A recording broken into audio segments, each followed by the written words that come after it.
Welcome back for another tutorial. Today we are going to be looking at expanding on our item. So when we created this item for our RPG game, we just added a couple of small details. So an item sprite, which will control what picture shows, an item name, and an alter amount. So maybe it's, in this case I said HP, so it's an HP alter amount. We're going to make this a little bit more complex and allow us to create a more functional item. And in doing that, we have to expand on the needs of the item. So for that, let's take a look at what my plans are. So I plan to create a custom interface for the item, but these are the things that we're going to need to allow the item to modify. It can modify our hit points, it can modify our speed, and it can modify maybe a protection from an element. It can modify any one of these things or all of them as need be.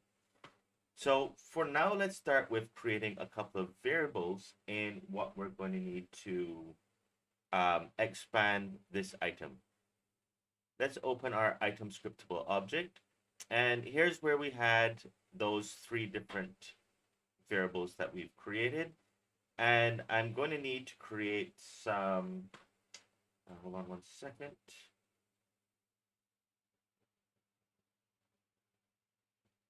Right, let's create some extra variables in here.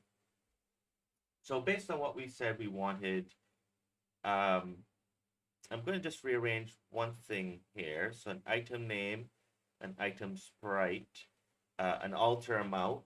So the alter amount, let's change that to HP amount, because now we know this is going to be our hit points that we're altering. And let's throw in an just a little comment there. I also want our item to have a description as well. So let's put in a public string item description. And I know that descriptions are usually long, so let's just cast it. Let's put this in as an attribute of text area, page 10. That should be good. All right. And so what else do we need? So we said we can alter our hit points. We can also alter our speed. So public, this will be a float, and let's say our speed will be a multiplier. So we can actually have it above 1.0 as a multiplier to speed us up, or below 1.0 to slow us down. So let's call this just speed multiplier. And it'll only last for a certain amount of time. So let's put public float s time limit. Okay. And we also said we want to maybe have some protection. So protection from what? So let's say protection from an element. Let's put a list of those elements.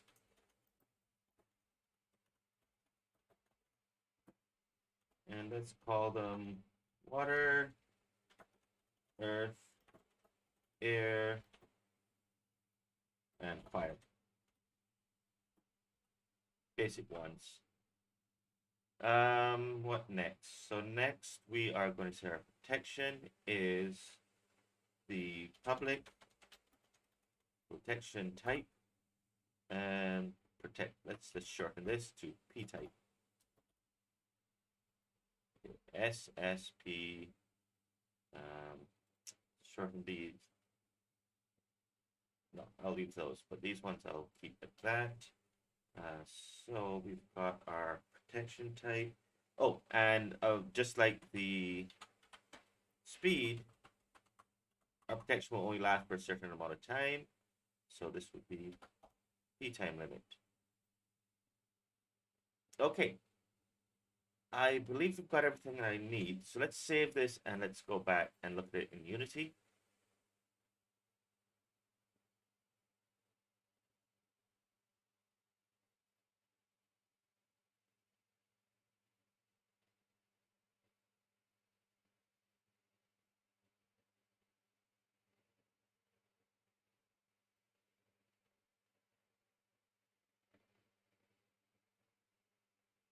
Okay, items.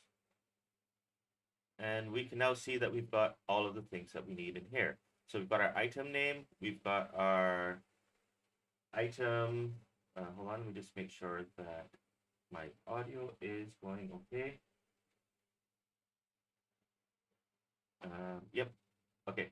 So we've got our item name, a sprite that we can use, a description that we can type, HP, amount, speed, protections, good. Everything's there. Now, here's where making a custom interface can be useful. What if my item only is a healing potion? I should not have to look at the speed or protection variables if it's just for the hit points. I want to be able to make a custom interface that can change all of this depending on certain things that I select. So let's go back and check. Oops, sorry. Let's check Leonardo here. And let's pull that up. And let's look over here. This is kind of what I want. So we're going to have some universal things. Our name, our sprite. The description also will go in here under universal variables. So those will always show regardless. Then I want sort of a drop-down drawer here for our modifiers. And I can select what kind of things are modified with this potion. I can select health, I can select speed, I can select protections. And depending on what is selected, the variables down here will show up depending on what's selected. That'll make it a lot neater so that, for instance, if I don't have speed selected, I won't see any options for speed. I won't need to see those options.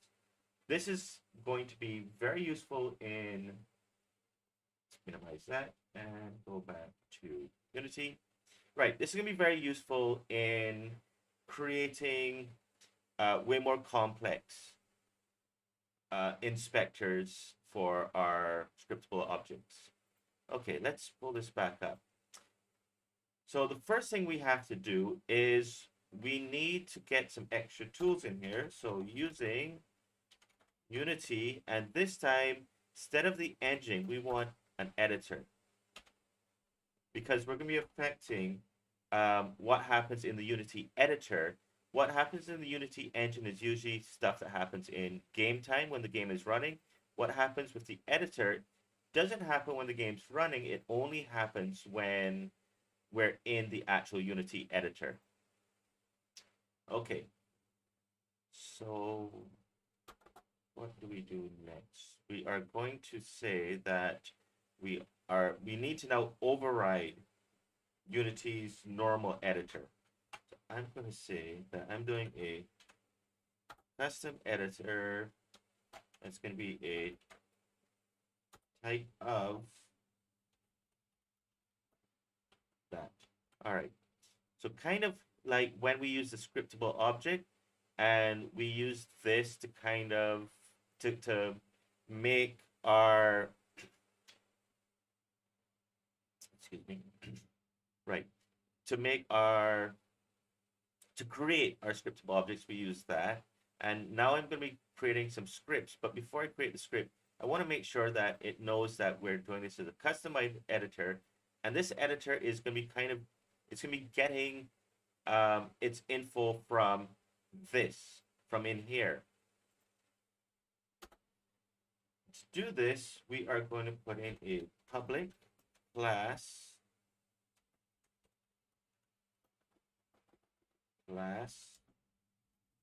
item SO, but we already have a class called item SO. I'm going to call this item SO editor, and this inherits from editor. Good. Okay. We've got a class going on inside the class. This class is being casted as a custom editor class, and it's getting from editor. So let's go and add some stuff in here. First thing is I need this class to be able to link to this class. In order to do that, I'm going to say that item SO item. All right. I'm creating a variable called item that's going to be of type item SO. So item should be able to get all of these things if the item, because it's an item SO. And these are all public as well. Now I need to link item to this specific script here. In order to do that, I'm going to say on enable and item is going to be equal to, there's two ways I've seen this done. This is the way I normally do it. Target is targeting this and of type item SO. So I've seen that, or I've seen this as item SO. So I've seen it both ways. Like I said, I have always done it where item SO target. So that's normally how I do it. And that's the only thing I put in there. So when we enable, once we select that item, that's on enable. And once we do that, we make the link from this into these things up here. So now when I call on one of these, I'm going to say item.hpamount.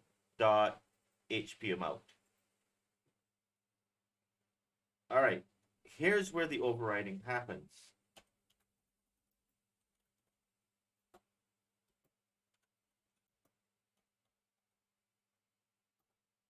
Oops, that's not off.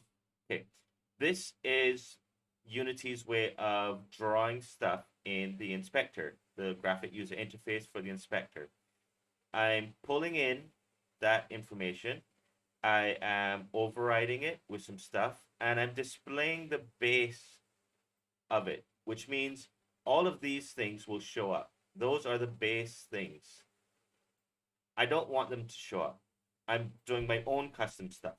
So I'll get rid of the base, and now let's add some stuff.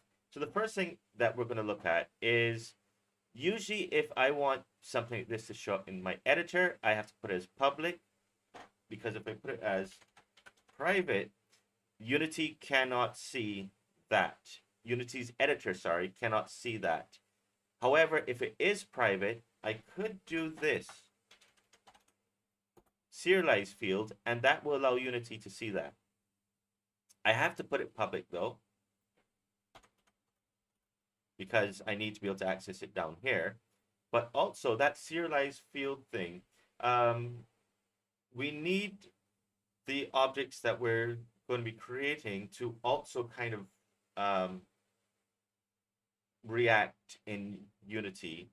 And also, so with, okay, I'm trying to struggle to figure out how to say this, but I need my objects I'm creating to also update properly these.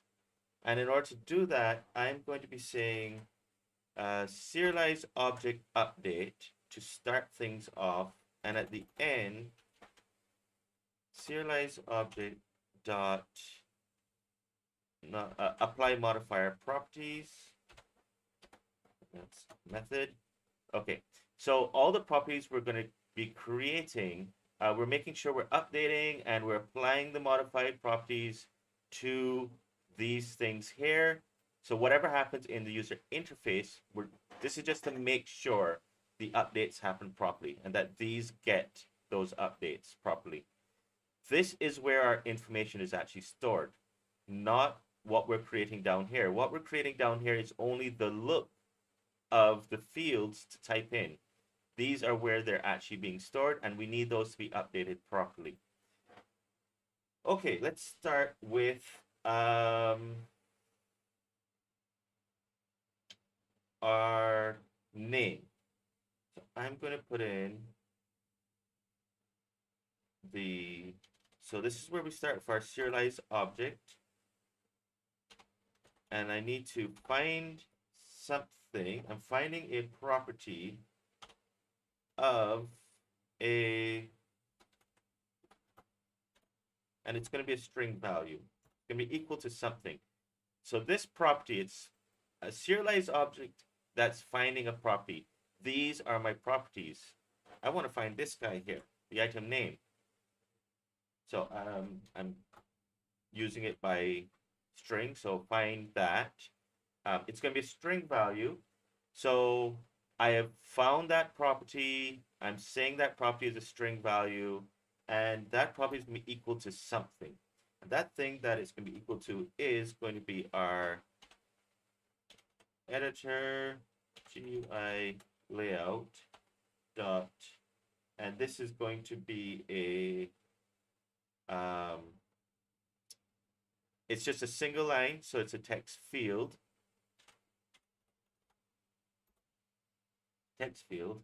We're going to give it a label. So that's the title that you see to the left of the box that you type in. And this will be the item name. And then the label. So we've got a label on that field, but we also need to fill that field in with something.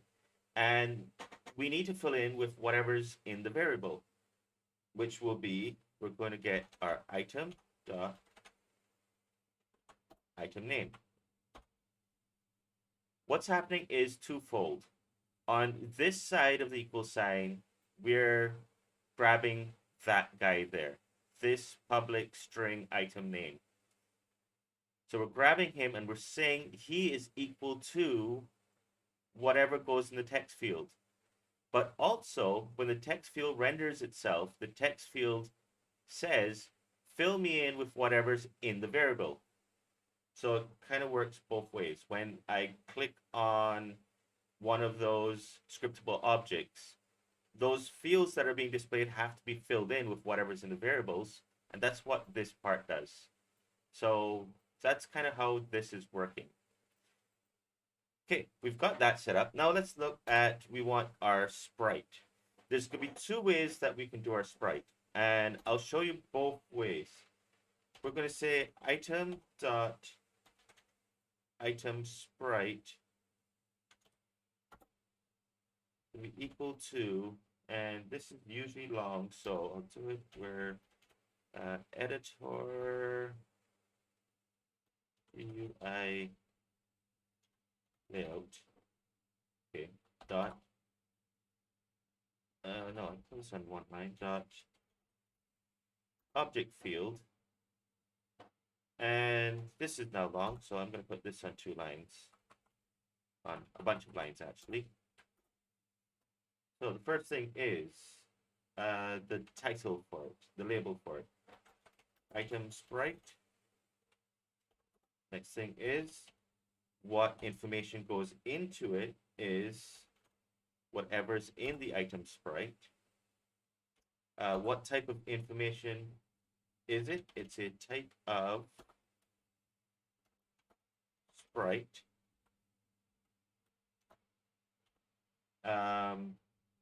And the next thing it's asking is what is this it's asking here? True. I know I have to type true and I always forget what that means. Allows scene objects, right? So it's allowing me to drag an object from the scene. So true. And now this whole thing, what is it we have to say as a sprite? Save. Okay, this is the first way of doing it, and I'll show you how this looks. So let's go in here, and all this stuff should now disappear because we've overridden this interface with our own interface. And all we should see is our item name and item sprite. And it did not work. Oh, no, it worked. I just need to click to refresh it. All right. So there's the name and there's our sprite. This is a different looking sprite than we had before. Before we just had a single line that we could drop a sprite in. Now we actually have a picture of the sprite. This is perfect if this is what you want, but I prefer the single line just to keep things nice and neat. Although you can go either way, and I'm showing you both ways. So the first way is of doing that. The second way is now to say, the next thing we want is our parameters. So kind of what kind of parameters are we giving to it? And one of the things I want to say, the parameter is I want to set its height. So this is GUI layout dot height. And normally I can just come and say height 20. When I do a GUI layout, I can set pixel height, because there we see height, float height, but that's not what I want to do this time. What I want to do is I want to do a very specific kind of height, and it comes from editor GUI utility dot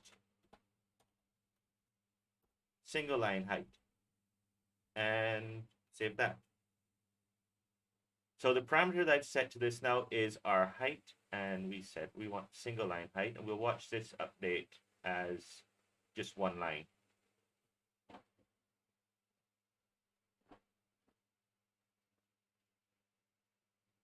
And there we go. So that's how we had it before. I can click on that, and it goes and looks for a sprite. All right. The next thing we had is our description, and this was a text area. So rather than having a single line, we had it set to be multiple lines.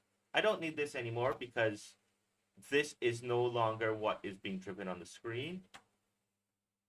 So we come down here, and after the item sprite, and I am going to say that the editor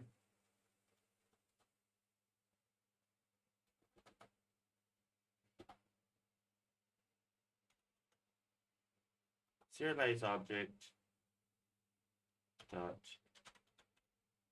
find property, and this was our copy and paste, and it's still a string value. Oops. Dot string value, and it's going to be equal to. So we're getting that string, and we're saying the string is equal to something, and it's kind of like this one before. Let's just copy that, paste that. The only difference is it's not a text field, it's a text area. And it's getting from this. Let's save, and let's go take a look at how this looks, because there's going to be a little problem that we're going to find with it.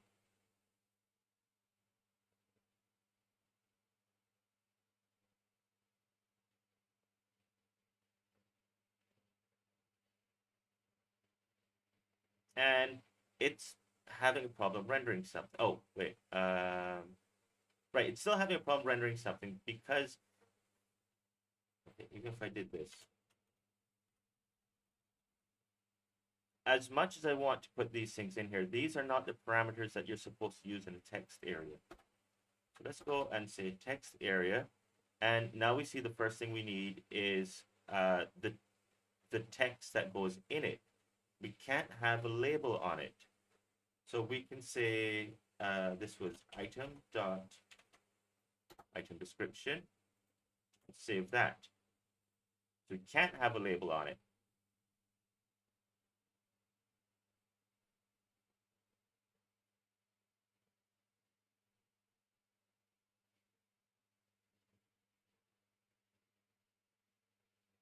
And here we have our description area. So this is a description. It can have lines. This is a very long line to show that there is a problem when we want to use word wrap. Okay. Two things that are happening here. A, we have a box that has no title to it, no label on it, and we don't have word wrap. This looks very messy. I don't like seeing stuff like that. Let's go and correct this stuff here. First thing we want is a label.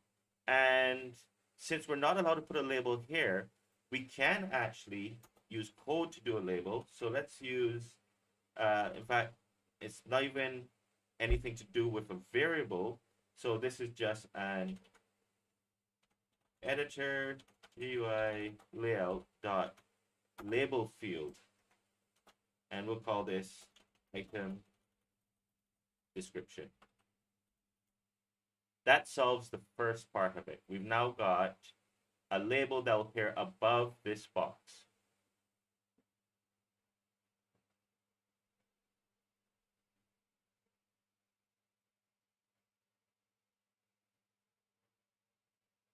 Oh, sorry, I thought. Oh, there it is. Right. So item description, and then we've got this box. So that's perfect. Now we just got to worry about how this is. And in order to do that, anyone who's familiar with other programming languages that have to do with web programming or anything like that, we want to make a style. And this is going to be a, am I doing this the right place? Yeah. GUI style, and let's just call this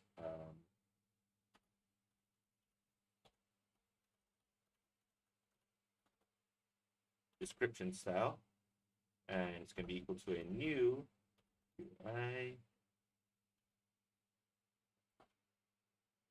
style. Why didn't that come up automatically? And it's going to be for editor styles dot text area. Okay, and the description style dot word wrap is equal to true. With this, I could set font colors, font types, font bold, italics. I could set a whole bunch of different stuff with our styles. All I care about right now is the word wrap being true. And I'm going to take this style, and where we're doing the editor GUI layout text area, we fill it with the information we need from the variable, comma, and now we can actually do our layout options. So remember the last time we did layout options, we set the height of something. This time we're going to set the style of something. And that's it. So save, and let's go back, and we can see it's going to take whatever comes after, I guess, the word problem, and it's going to drop it down.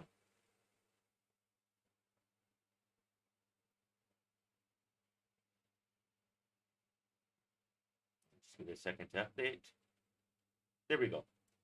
Now we have word wrap happening in our text box. This is perfect. All right, let's go back, and if we look back at our plan, so in the plan, we want to have this drop-down list called modifiers. And it has two states that it could be in. When it's showing it, or when we've hidden those modifiers in, because it's kind of a drop-down area. And in order to do that, I'm going to need some extra variables up here. And I'm going to call these editor variables. And the type of variables that we're going to, oops, sorry, Leonardo was still on. Right. All I did was I just scrolled up and I wrote that. That's all I did. Okay. The type of variables we'll need are for the editor. And these variables are never used by our game. They're only ever used as for when the editor is active. Oops, sorry. I wanted to click on Leonardo again. Okay. And these are the kind of variables that we're going to be looking for. A bool variable saying true or false whether we're showing these modifiers in a drop-down panel. And I also need a true or false based on, am I showing health? Am I showing speed? Am I showing protection? Those would be some checkboxes I can click on, and those will be true or false as well. So I'm going to need 4 new variables that are only specifically for the editor. Remove Leonardo, and let's get back to here. So we're going to put in a public bool, and let's call it show selections, and we're going to make it false to begin with. Public bool HP selected, also false. Let's just copy that. Okay, HP selected, speed selected, and lastly, protection selected. Okay, so that's that's the check marks when I turn on, I want to select speed or HP, whatever. With these variables now, we can go back down here, save, and let's look at the next thing we want to create. And the next thing we want to create is our fold out window. And to do that, I'm going to say that we are doing a serialized object dot find property, and I'm looking for the property of show selections. Show selection. Just make sure I have it correct. Show selections. Okay, and this is going to be a bool value, and it's going to be equal to a editor GUI layout dot, and we're going to have a beginning and an end to this fold out area. So begin, not fade, fold out header group, and it will be item dot show selection. So we can see here what it's looking for. It's looking for that specific bool. So show selections. The next thing it wants is title. So I'm going to call this, I think it's how I put it in Leonardo. So modifiers, and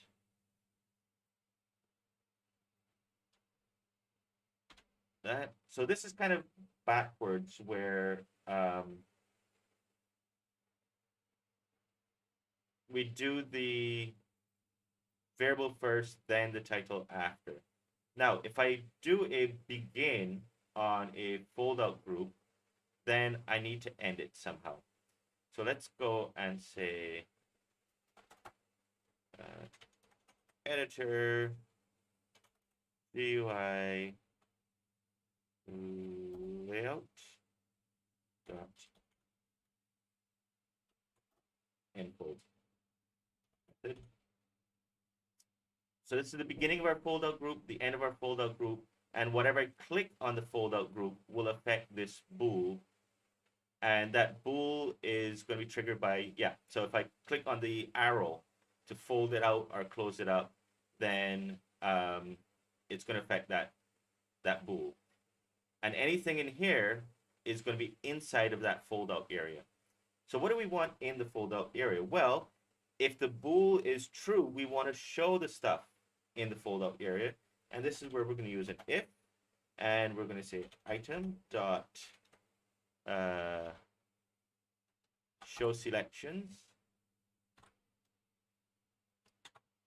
and so if show selections, and let's just bring that up, if show selections is showing, I'm going to do a serialized object dot find property, and this is going to be the bool of HP select, was it?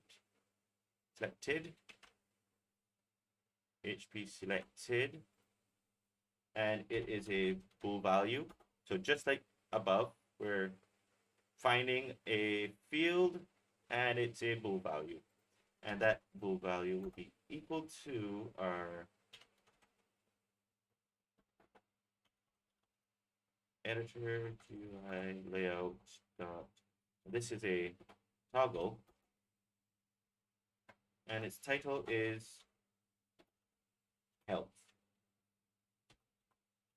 and it gets its information from item dot just like that, paste that, HP selected. All right, now I want to show you one thing here to do with this. I could put all three in, but I just want to show you right now how this is working. So it's going to work fairly nicely, except for one part.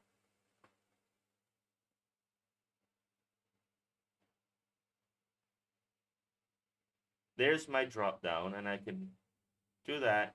And here's my health. Um, One of the things I want to do is this is on the same line here. So we have the same line coming down. This on the same line as this modifiers. I want this to look more like it's part of modifiers. So I want to indent it a bit. And there is an indenting system here where I can say, where was I? I was here. So once this opens up, I can say editor GUI. So just like before when I did labels and all that, I want to use, and it kind of knows already. It says, oh, he's in a fold out header. It knows what I want. I want to indent. And let's actually do this +1. Do it that way. Oops. Control C. So if I indent inwards, at the end, I have to remove the indent. There we go. All right. And I can now copy, paste that twice, because this is going to be speed selected, and this is protection selected, and now I can take that. I'm looking for that. I'll take this. I'm looking for that. The title of this will be speed multiplier. The title of this is protection type. All right. Oops. Save. Let's take a look at this now. So we should see this health indent. And we should see the other two as well.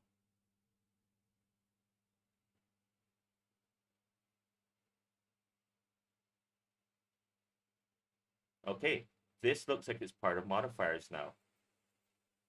And I can turn these on, I can turn them off. Okay, so let's go and add, when we've got those things toggled on and off, what happens? This is the end of the fold out group. And let's do a bunch of ifs. So I want to do stuff for HP. I want to do stuff for speed. And I want to do stuff for protection. If item dot HP selected. All right. I want to put a spacer. So when I do stuff up here, normally I could put in space 15, and that'll put a space between the HP amount and the S multiplier. That's how I do it if I'm doing a normal inspector. In here, I'm going to use a editor GUI layout dot space, and it works pretty much the same way. Next is I want a title, so this is another label field. So just like how I did a label field for the description, where was that? Nope. This. So there's my label field. Just copy and paste that. And this is going to be our, let's call it health.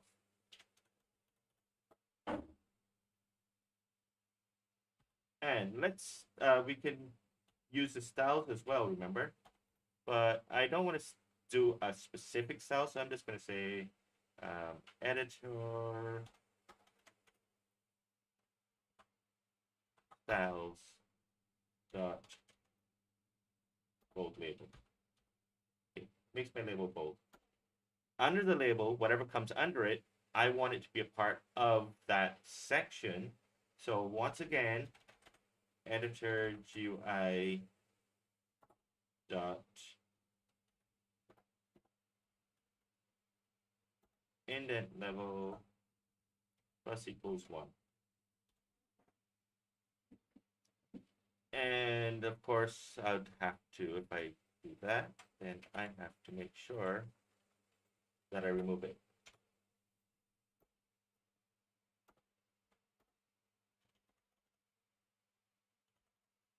I want a little bit of space. Oops, nope.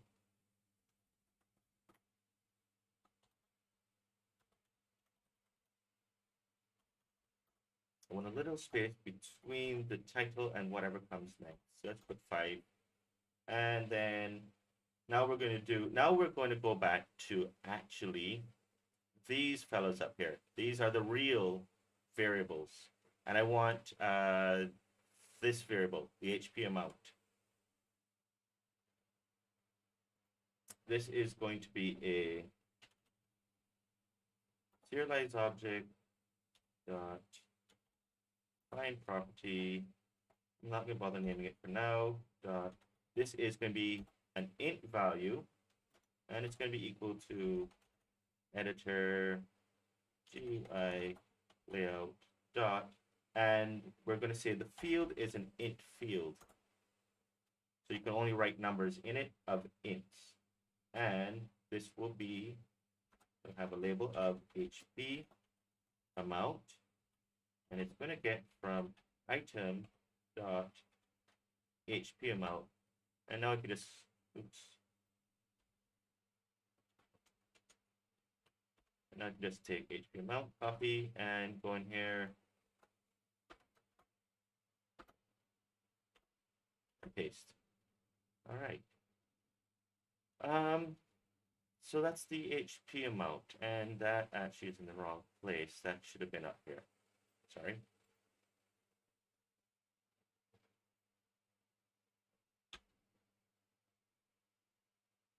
Do we need anything else for our HP? No.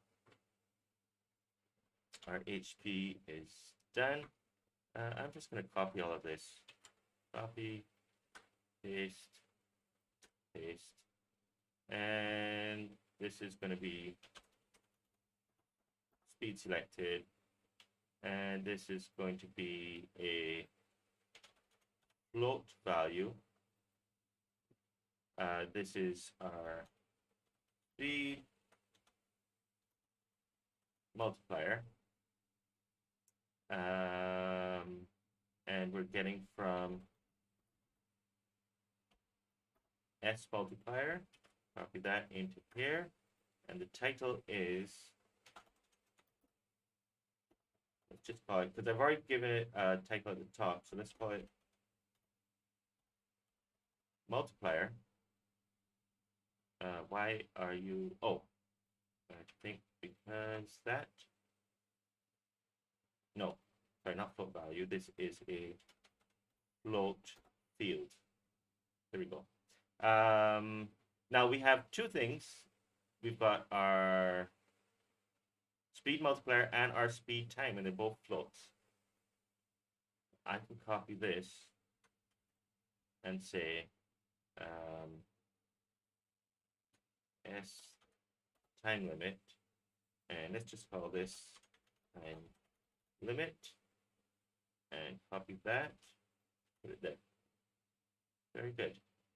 And this one, actually I'll copy this one instead of having that one for protection. And let's say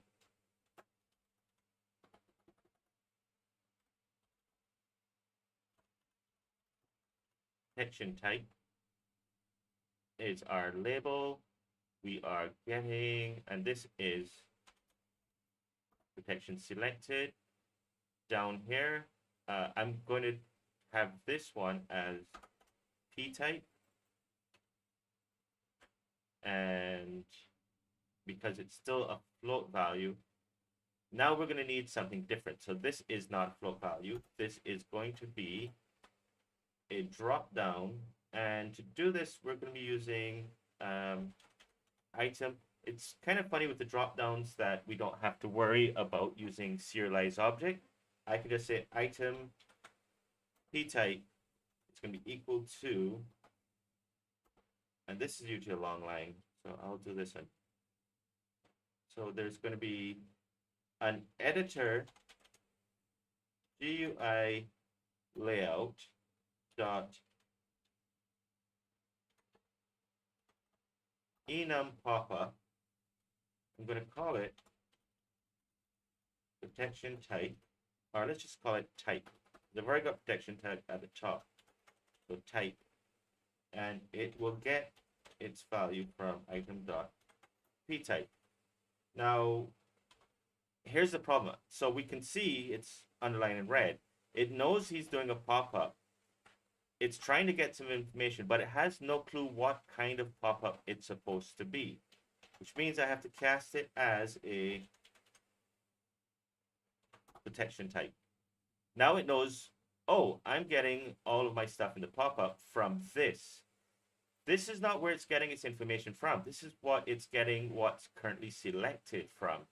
But it had no idea what information to put in the pop-up until I told it your protection type information. So whenever you're doing a pop-up, you have to put the enum in here to say it's of this kind of enum.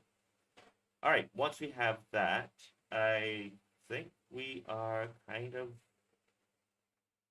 finished.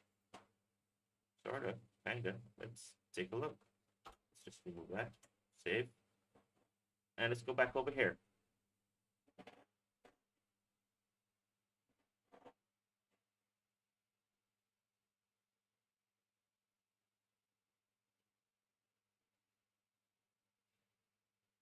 Now nothing should, yes. Um, that should not have come up. So let me see why. Item protection selected.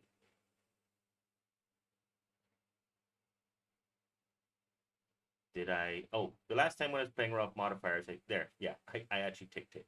So untick it, right. So when you create a new one, those will all be unticked. But here we have our health. I can turn that on, and there's health. There's speed, there's protection. So we can get any one of these things, and I can say, oh, this potion increases my health and gives me a speed multiplier. And I can hide that, and there's the stuff that I need. And if it's just one thing, it's just a speed multiplier. I don't see a clutter of a bunch of variables.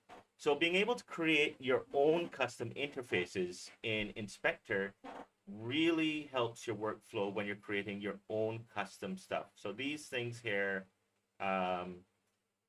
each of them, so these are hit points. I can put that on and say health. This is a 10 boost, health 10.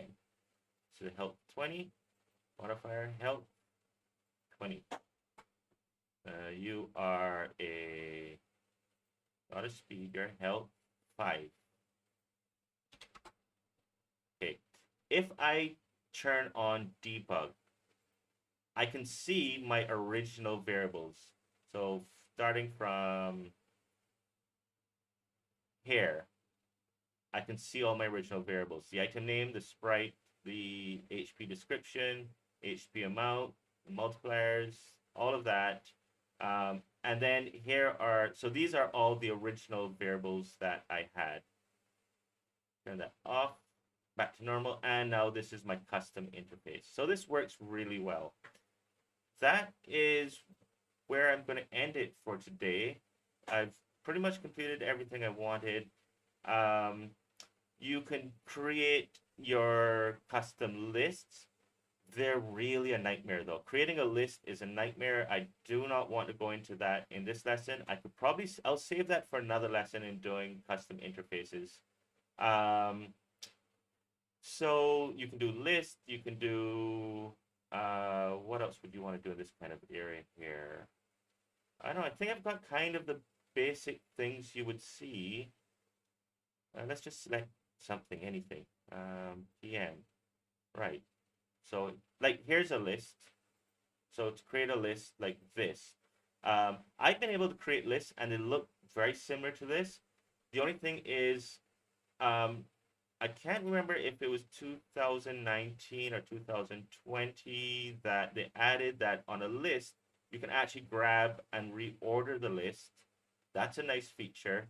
Also, with lists in Unity, if I drag something onto the title, it adds it into here. So I can take 5 items, drop them on the title, and it'll add all 5 items. In creating my custom list, I cannot get this done yet. Haven't figured that out yet. Also, I cannot figure out how to drop items on the label for them to add up in here. There's got to be a way to do it. I can't figure it out as yet. If I ever do figure it out, I'll definitely do a tutorial for you on that. But I'm leaving list out of this tutorial for today. That is going to be everything I had to do. Our item is now more customizable for our purposes, and it's way more functional. In another lesson, we will look at how to actually use an item from our inventory. But that's for another time, and I will see you then.